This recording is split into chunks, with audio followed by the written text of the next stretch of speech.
There is no one that is quite as much fun as Deadpool. Except for us readers who get to follow along safely on the other side of the panel. These are some of our top stories starring the infamous Merc with a Mouth. While Wade is usually left out of the X-Men party, this time around that was not the case. Finally, all of us Deadpool fans exclaimed. Well, I mean, it still kinda was the case, but he was given temporary membership, so you know what? Hey, despite the fact that the X-Men were actually only giving it to him because they didn't trust him and they wanted to keep an eye on him. But still, at least he got to wear his own unofficial handmade X-Men costume for a bit. That's cool, right? Deadpool really helped the team out here too, taking a fall for the X-Men in essence to help make them look better at a time when the Mutants rep was really in need of some good PR. This story took place in Daniel Way's run on Deadpool from issue 15 through to 18. It doesn't really have a name as it's not considered to be like one story, with parts that would be all under the same heading, but it is a cohesive story, and that's basically what happens. Deadpool also gets to team up with Domino and at one point makes over 300,000 pancakes, so if you like pancakes, this one may just be for you. I really like pancakes, so it's for me. Deadpool isn't always for kids, right? Well, Marvel didn't want to leave out so many people from getting to experience one of their most popular characters.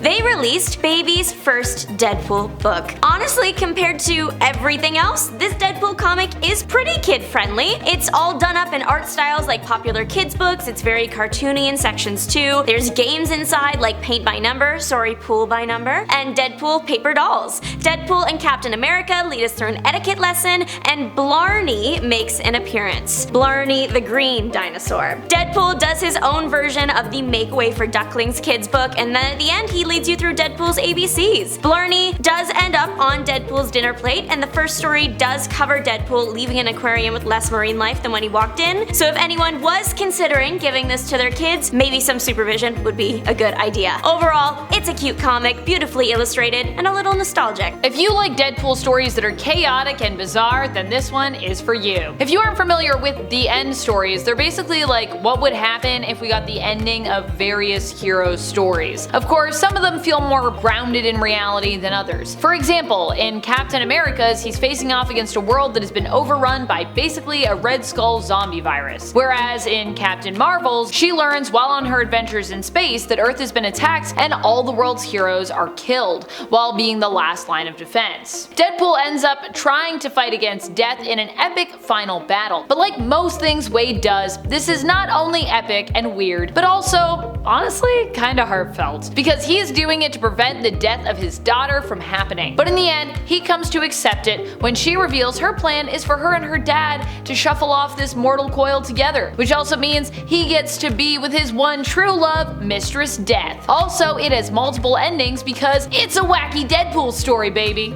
Deadpool, the best Merc on Earth, but in Space Oddity Arc, he might be the best Merc in the whole galaxy. Wade Wilson wanted to leave his Merc days behind him. The only problem was no one was taking him in their hero group, so he went to space. While up there, the galaxy's best Merc at the time, Macho Gomez, tried to take him out, but no way Deadpool was going to let that happen and took him out instead. I think that makes him the best of the best for sure now. Now Deadpool is back to his old ways and gets hired to fight a moon. Id the Selfish Moon specifically.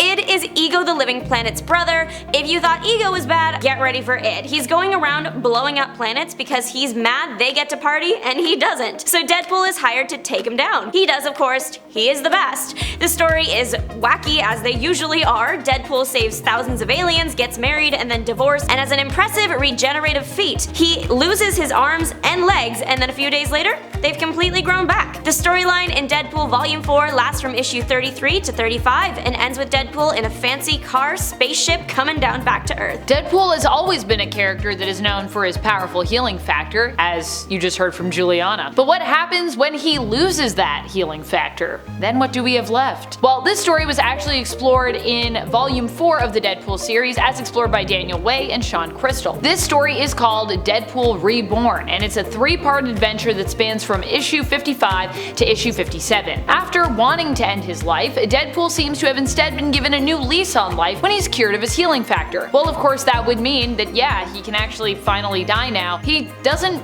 want to anymore as he's handsome again. Deadpool has a run-in with the intelligentsia and also learns that he might not be as good at this mercenary stuff as he thought without his healing factor to rely on.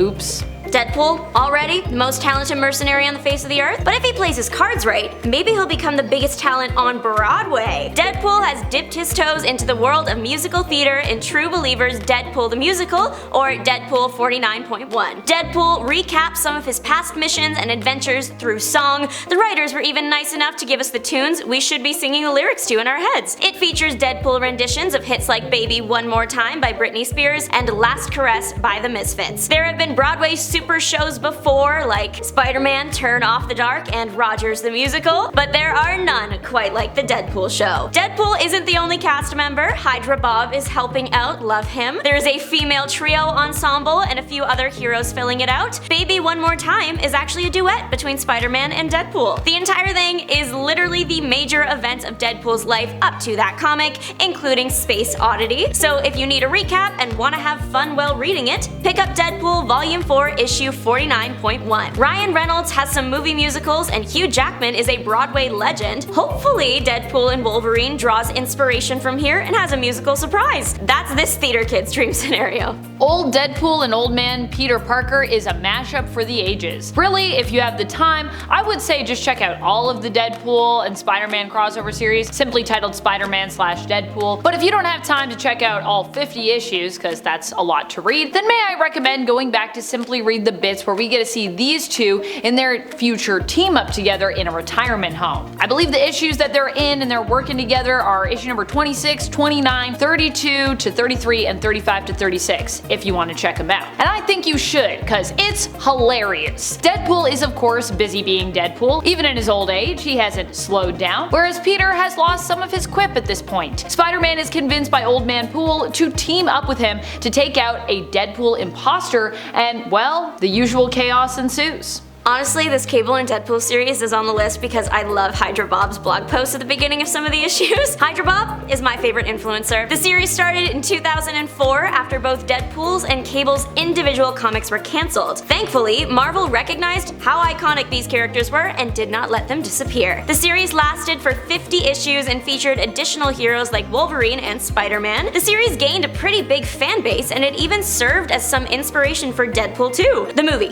The entire thing is great, but I like the last storyline, Alone Again, naturally. This is where the blog post starts. There is a moment where poor Hydra Bob has to reattach Deadpool's head, and he gives finally like a normal person reaction to having to do something like that. Thank you, Bob. I would also be on the verge of tears. Deadpool and Hydra Bob end up in the past with Deadpool's idol, Captain America. The Fantastic Four help fix a time travel mess. They end up in a bunch of different Doctor Strange worlds, and Spider-Man and dinosaurs even make an appearance at the end. What more could you want? It's as chaotic and funny and everything a Deadpool story should be. So we've had Deadpool and Spider-Man teaming up, we've had Deadpool and Cable teaming up, but brace yourselves because I got another team up for you that you're gonna need to check out. This is the good, the bad, and the ugly, and it has to be one of my favorite all-time Deadpool stories because, well, it's a team up, which of course we seem to love a lot. In this story, Deadpool has been periodically kidnapped by a mysterious man known as the Butler. Butler wants to do experiments on him to understand how his cancer was healed so that he can use this research for, let's just say, his own purposes. When Deadpool attempts to get help to learn more about what exactly is happening to him and why, who the Butler is, he asks Wolverine and Captain America, because, you know, they're in the same boat as him. They're all weapon plus folks. Initially, they both blow him off, but they ultimately get taken in by the Butler, forcing the three to team up. It's not only well written and action packed while also being filled with good old Deadpool wackiness, but it's also quite heartbreaking at times. A classic Jerry Dugan Deadpool story if ever I have read one. This story is in Jerry Dugan's run on Deadpool, the 2013 series, volume number 5, and features amazing art by Declan Shalvey. I love Declan Shalvey's art. It spans from issue 15 to 19 if you want to check it out. I know I love a good mystery, but if the Scooby Gang is a bit too mild for your tastes, maybe check out Deadpool Too Soon. A series of heroes are all brought to a big spooky mansion because Deadpool wants a Christmas card with the funniest heroes for the royalties it'll give of them. When the lights go out while the photo is taken, they are turned back on to a disaster. Forbushman has been killed. The heroes all begin to suspect each other in a super game of Clue. Was it the infamous Merc with a mouth? Squirrel Girl? Spider-Ham? Punisher? Ant-Man? Howard the Duck? Groot? Or Rocket? Or maybe even Forbushman himself? The heroes must work together to uncover the killer before it's too late, and they are also left 6 feet under. Deadpool Too Soon is a quick read at only 8 issues, but lots of fun, so I'm not going to spoil anything, but there are some fun twists and turns. Mystery lovers, assemble at your nearest comic book store. That's about it for this one. Let us know your favorite Deadpool story in the comments. I'm Juliana. And I'm Amanda. Until next time, you stay nerdy, YouTube. Bye!